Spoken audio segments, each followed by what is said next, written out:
In the chaotic weeks following the collapse of Nazi Germany in 1945, as Europe lay in ruins and the war officially ended, a quieter and far more secretive campaign began, one driven not by conquest, but by memory, anger, and unfinished business. When members of Britain's Special Air Service, men who had spent the war operating behind enemy lines, quietly set out on an unofficial mission to hunt down Nazi war criminals who were attempting to disappear into the wreckage of the Reich, these were not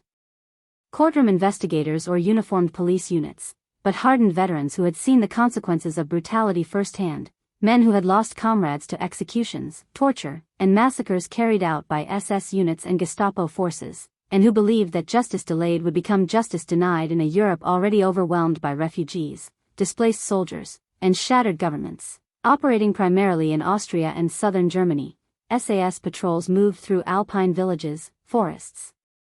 and remote farms, relying on wartime intelligence networks, informants, and local knowledge to track down known perpetrators who had shed their uniforms, adopted false identities, or blended into civilian populations, confident that the confusion of defeat would protect them. Unlike the formal war crimes tribunals that would later dominate history books, these early operations existed in a moral gray zone, where identification was often based on eyewitness accounts, captured documents, and battlefield memory rather than legal process, and where the men carrying out the mission believed they were preventing murderers from escaping accountability forever. Former SAS soldiers later hinted that some of these encounters ended not with arrests, but with summary executions, carried out swiftly and without record, driven by the belief that certain crimes, massacres of civilians, executions of prisoners, torture of resistance fighters, had forfeited the perpetrator's right to due process, a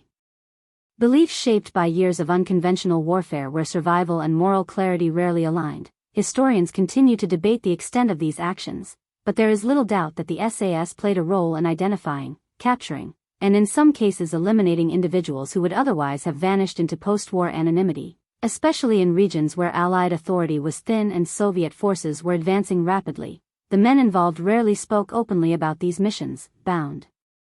by secrecy and haunted by what they had seen, yet fragments emerged decades later in memoirs and interviews, describing a campaign fueled by loyalty to fallen comrades rather than ideology, and by the conviction that some men should never be allowed to rebuild ordinary lives after what they had done. This shadow war reflected a broader post-war reality, where the scale of Nazi crimes far exceeded the capacity of courts and tribunals, and where countless perpetrators escaped justice entirely,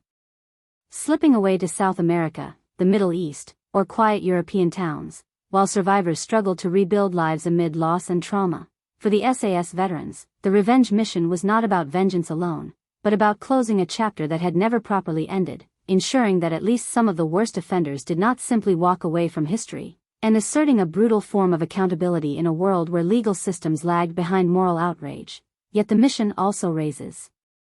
enduring ethical questions about justice, legality, and the cost of taking the law into one's own hands, because while the crimes being punished were undeniable, the methods employed existed outside the rule of law the Allies claimed to defend, leaving a legacy that is as troubling as it is compelling. Today, the SAS revenge mission occupies a shadowed place in World War II history, rarely acknowledged officially and often softened or omitted entirely, yet it reveals the raw emotional aftermath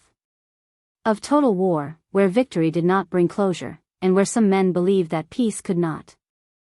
truly begin until those responsible for unimaginable cruelty were confronted, hunted, and stopped. It is a story not of triumph, but of reckoning, showing that the end of the war did not erase anger or grief, and that for a small group of soldiers trained to operate in silence, the final mission was not about orders or medals, but about ensuring that the horrors they had witnessed were not quietly buried beneath the rubble of a defeated Reich, leaving behind a reminder that even after the guns